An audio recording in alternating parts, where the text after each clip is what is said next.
आप सभी लोग एक चीज सोचकर देखिए कि जिस भी कंट्री के अंदर अगर सभी लोग अच्छे हैं वहां पर किसी लॉ एंड ऑर्डर की जरूरत नहीं है। अगर किसी देश के अंदर सभी लोग बुरे हैं, क्राइम करने वाले हैं, तो वहां पर भी लॉ एंड ऑर्डर की जरूरत नहीं है। क्यों?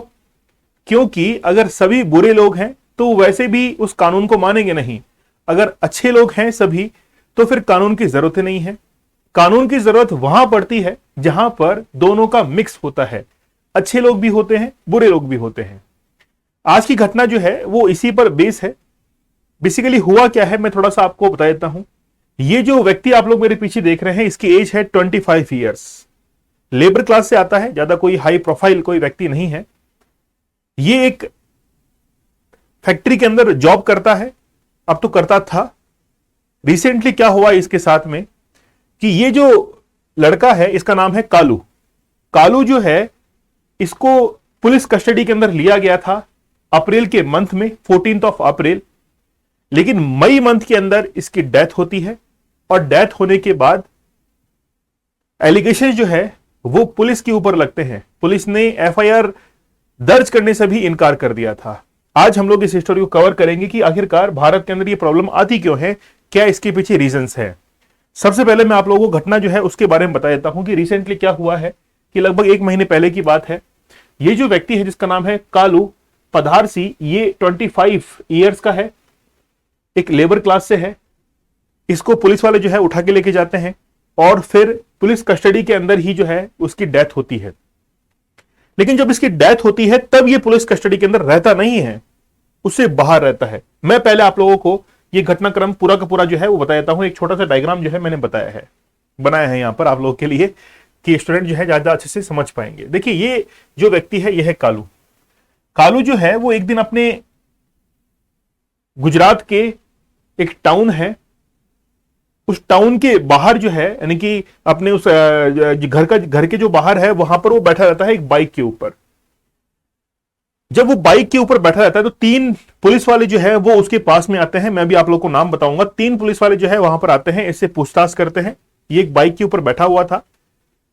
ये तीनों पुलिस वाले जो है वो किसी मिसिंग को ढूंढ रहे थे, किसी व्यक्ति को ढूंढ रहे थे। इस व्यक्ति से पूछताछ करते हैं। रेंडमली जो है पूछताछ होती है। जैसे आप लोगों ने कॉन्स्टिट्यूशन के अंदर आर्टिकल नंबर 22 पढ़ा होगा कि किसी भी व्यक्ति को संदेह के आधार पर जो है वो अरेस्ट कर सकते हैं। तो कालू जो है इससे पूछताछ करते हैं कि यार वो व्यक्ति कहां पर है। तो ये कहता है मुझे पता नहीं कहां पर है। इससे पूछते हैं कि यार जिस बाइक पे तू बैठा है इसके पेपर जो है वो दिखा। ये पेपर्स दिखा देता है कि ठीक है ये रहे पेपर्स, सब कुछ हो जाता है। तो उन पेपर्स को जो है वो नकार देते हैं पुलिस वाले और इसको कहते हैं कि हॉस्पिटल चल हमारे साथ में। तो अहमदाबाद जो है उसका एक टाउन है और उस टाउन के अंदर पुलिस स्टेशन है। वहां पर ये पुलिस वाले जो है इसको ले जाते हैं। ले जाने के बाद जो है इसकी पिटाई की जाती है। पिटाई करते समय ये पुलिस वाले उसको एक दीवार से उसका सिर जो है वो भिड़ा देते हैं। उसका जो है वहां पर सिर जो है वो दीवार से जाकर भिड़ता है और ब्लड आता नहीं है। एक ऊपरी चोट जो है, ये सेरिब्रम जो होता है, इसकी ऊपरी चोट जो है वो लगती है, कोई भी ब्लड वगैरह जो है नहीं होता है। इसी के दौरान ये जो इनके फादर हैं उस्मान भाई जो है वो सबसे पहले इस पुलिस स्टेशन के अंदर आते हैं, जहां पर फर्स्ट ऑफ ऑल ये पुलिस वाले जो है इनको मना कर देते हैं कि यहां पर जो है वो कालू नहीं है। फिर ये जो इनके फादर हैं ये जाते हैं क्राइम ब्रांच के अंदर कि मेरा बेटा जो है मिसिंग है, कहीं मिल नहीं रहा है। 3 पुलिसकर्मी आए थे और वो जो है उसको साथ में लेकर गए हैं। वहां से इनकार होता है। ये लगभग घटना जो है वो लगभग 1:30 बजे की थी और ये जो इनके फादर हैं वो लगभग 3 बजे के आसपास में क्राइम ब्रांच के पास में जाते हैं। वहां से इनकार होता है तो फिर वापस लौट के आते हैं और इनके फादर जो है इन 3 पुलिस वालों के पास में वापस से जाते हैं लगभग 3:30 बजे। और फिर इनमें से एक पुलिसकर्मी ये कहता है कि आपका जो बेटा है वो हमारे पास में है, हम कुछ ही समय में जो है उसको रिलीज कर देंगे। तो 3:45 पर जो है उसको रिलीज कर दिया जाता है। 3:45 पर उसको रिलीज कर दिया जाता है। यह घटनाक्रम मैं आप लोगों को बता रहा हूं कब का, ये अप्रैल का है। अप्रैल की बात मैं बता रहा हूं आप लोगों को। जब उसको रिलीज कर दिया जाता है उसके बाद में वो घर पे आ जाता है। सब कुछ नॉर्मल था। अगले दिन जो है वो अपने वर्क प्लेस पे जाता है, वहां पर कुछ घंटे बिताता है, 3-4 घंटे, और वापस घर पे आता है ये कहकर कि आज मेरे सिर में दर्द हो रहा है। तो फादर कहते हैं कोई बात नहीं, कल तक ठीक हो जाएगा। अगले दिन वापस से वो अपने वर्क प्लेस पे जाता है, फिर से सिर में दर्द होता है, 2 घंटे काम करके वापस से अपने घर पे आ जाता है।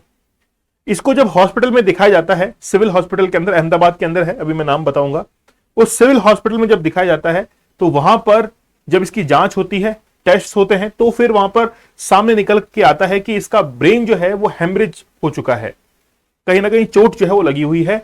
वहीं पर जो है वो जो डॉक्टर रहते हैं उन्होंने कहा कि आप जो है इसके लिए एक मेडिको लीगल केस जो है वो दर्ज कर दीजिए, मेडिको लीगल जो है वो केस दर्ज कर दीजिए। वो जो हॉस्पिटल था वो था वडोदरिया हॉस्पिटल। वहां पर जो है एक डॉक्टर ने एडवाइस की कि आप मेडिको लीगल केस जो है वो दर्ज कर दीजिए कि भाई पुलिस कस्टडी के अंदर थे, वहां पर जो है वो मेरा सिर जो है वो दीवार पर ले जाके भिड़ाया इन्होंने, काफी मुझे टॉर्चर किया। ठीक है, तो ये मेडिको लीगल केस जो है वो दर्ज जो है वो किया जाता है और उसके बाद में एक जांच से सामने निकल कर आता है कि ये जो है वो ब्रेन हेमरेज, यानी कि हेमरेज जो है वो हो चुका है।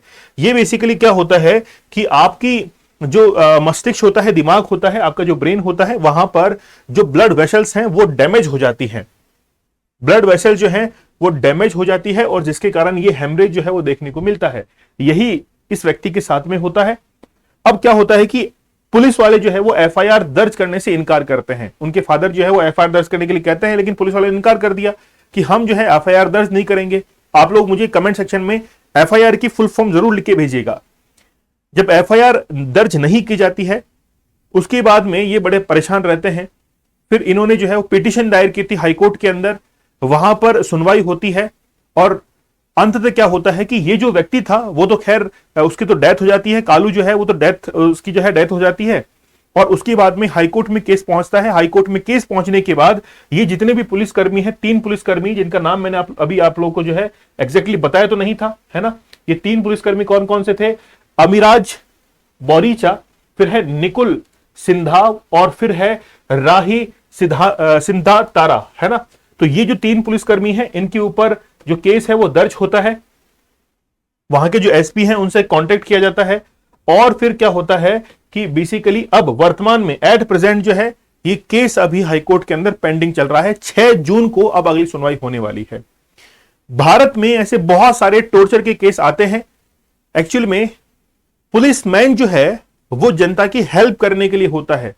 आज सोचकर देखिए कि एक आम इंसान पुलिस की वर्दी से या पुलिस वाले से डरता क्यों है, और वो भी बड़ा रॉब में आता है। वो इसीलिए आता है रॉब में क्योंकि बेसिकली जनता ने जो है उनको ज्यादा तवज्जो दे दी है कि उन्होंने वर्दी पहनी है तो वो कुछ भी करने का हक रखते हैं, जबकि वो जनता का सेवक है, उसको जनता की हेल्प करनी चाहिए। वो एक सर्विसेज के थ्रू काम कर रहा है जिसमें वो जनता की हेल्प करेगा, लेकिन ऐसा होता नहीं है क्योंकि जनता जो है वो, यानी कि जनसंख्या भी हमारे पास में बहुत ज्यादा है और बेसिकली एटीट्यूड के अंदर वो चेंजेस ले आता है। तो जनता का साथ देने के बजाय वो एक अपना ही एटीट्यूड जो है रुबाब के अंदर वो रहता है।